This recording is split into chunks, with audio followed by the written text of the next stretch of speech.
What's up, guys? So I recreated the 1978 Pittsburgh Steelers, and I'm gonna play it. I'm gonna have them play against the now 2011 Steelers.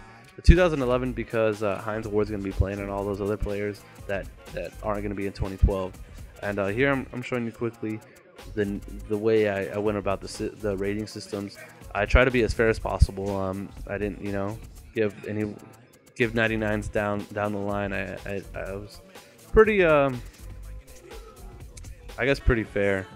Franco Harris, a big elusive back and all that good stuff.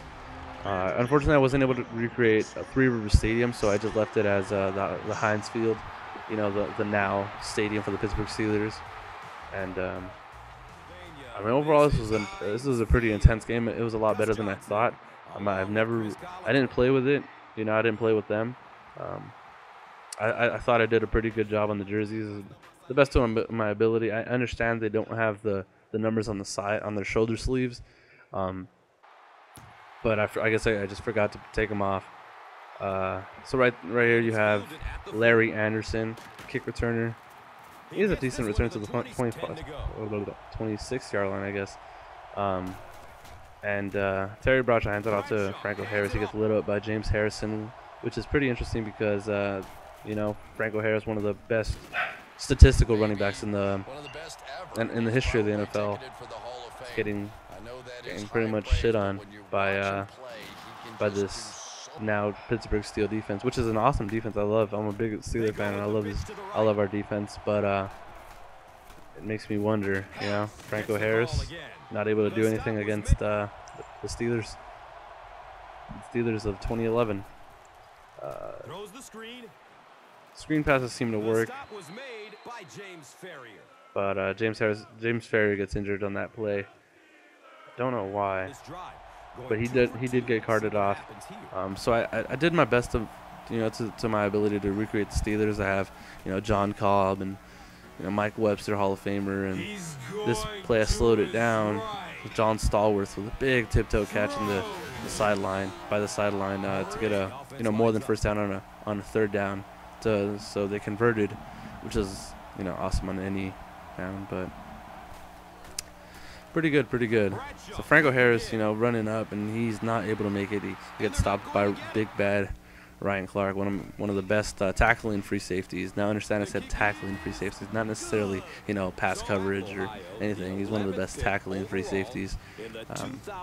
I respect him a lot. Unfortunately, he wasn't able to play in that Denver game in the playoffs because of his sickle cell. So, but that's on another story. So now you have the 2011 Pittsburgh Steelers offense on the board, and Rashard Mendenhall seems to be running pretty tough. Personally, I don't like. I love Rashard Mendenhall, but I prefer Isaac Redmond to be running the ball. But on this play, he shows a big gain. He gets tackled by Donnie Shell and Mel Blount. Mel Blount's one of the greatest corners of all time. He did have 11 interceptions in one season. Now, back in the day, they used to have a lot of interceptions just because quarterbacks weren't as accurate as they are now. So, if you go back down the line, you see 11 interceptions, a consistent 6 interceptions a year and stuff like this, which is pretty ridiculous. Thinking about it now, you don't see those numbers now. They realized, well, if he's that good of a corner, then I'm going to stop throwing at him. So the 2011 Steelers are up. The Bumblebees, technically, the 1978 Steelers are down. But Terry Bradshaw wants to put the team in his back. He passes it to Theo Bell, but Theo Bell gets lit up. And he finds Lynn Swann, but not able to convert. Lynn Swann drops the ball. He gets lit up like he always does. One thing that was, about this time is before the Mel Blount rule, you have wide receivers getting lit up like crazy, all the time. Oh, big interception to Ron Johnson. Ron Johnson this was actually his rookie season in 1978. I also have Tony Dungy on this defense, and if you guess, I don't know who Terry Bradshaw threw it to there. I think he saw Roger Staubach in the sideline and wanted to pop him with a football or something, or I guess he didn't like the ref. But Big Ben was playing really good, actually. Aside from the interception, he had a lot of numbers. He had that touchdown early. I big man, #1 fan right here, but he gets lit up right there by I wasn't too sure who lit him up. I have to check it next time. And that was actually supposed to be Lauren Toes, but I forgot to change his name. All his stats are the same. Lauren Toes was the right side linebacker. He didn't get a lot of recognition because you had, you know, big 6'4" Jack Lambert and Jack Ham, two of the best, you know, Hall of Fame linebackers of all time. And the right side linebacker is not a Hall of Famer, but so he didn't get much recognition at all. But he was great. He was great. Unfortunately, I did not live in this time and era to witness it, but I've done all my research and, you know, watched film after film after film to try to get these stats the best possible. Isaac Redman, you know, that's why I like him, because he's a power running back. He's not necessarily a power running back, but he doesn't dance a lot. And, you know, by dancing I mean trying to juke and trying to do all this and that. So right there, Antonio Brown gets a touchdown on the Pittsburgh Steelers. And John Stallworth just gets lit up. Well, not lit up, but tackled, you know, at the 15-yard line. Not very good. I guess he wants to avenge it, and Terry Bradshaw goes deep to John Stallworth, which we did see many times. Surprisingly, Lynn Swann was shut down, but John Stallworth, you know, I personally think John Stallworth was the best wide receiver in that time, what? I got deflected. But in that Steelers era, I think John Stallworth was the best wide receiver.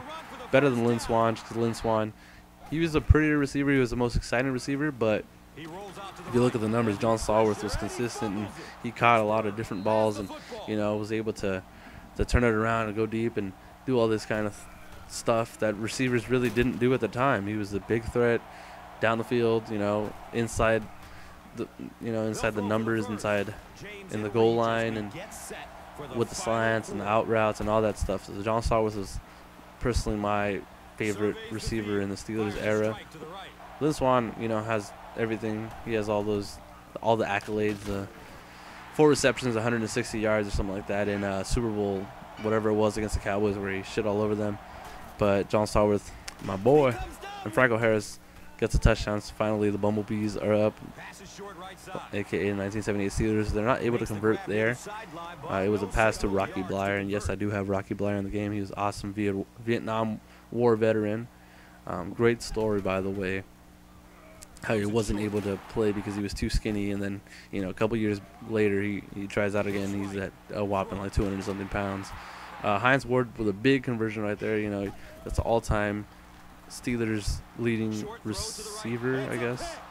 And Tony Dungy, yes, the Colts head coach for a long time, intercepts and runs it, pick 6. Game's pretty much out of hand after this. You know, the Steelers are going to need a touchdown and a field goal, I guess, or something like that. And it intercepted again by Donnie Shell. So the Steelers did get a lot of turnovers, and I guess the Bumblebees did get a lot of turnovers and pretty much win the game that way. Ben wasn't able to convert. They should have kept at the run, but it is what it is. It just proves that the 1978 Pittsburgh Steelers are the more dominant Pittsburgh Steelers. And that, you know, that's pretty much it. So thank you guys for watching. Let me know what you guys think. I know I'm not the best commentator, but leave this shit alone because y'all are jerks. No, I'm just playing. I love you guys. But I thought this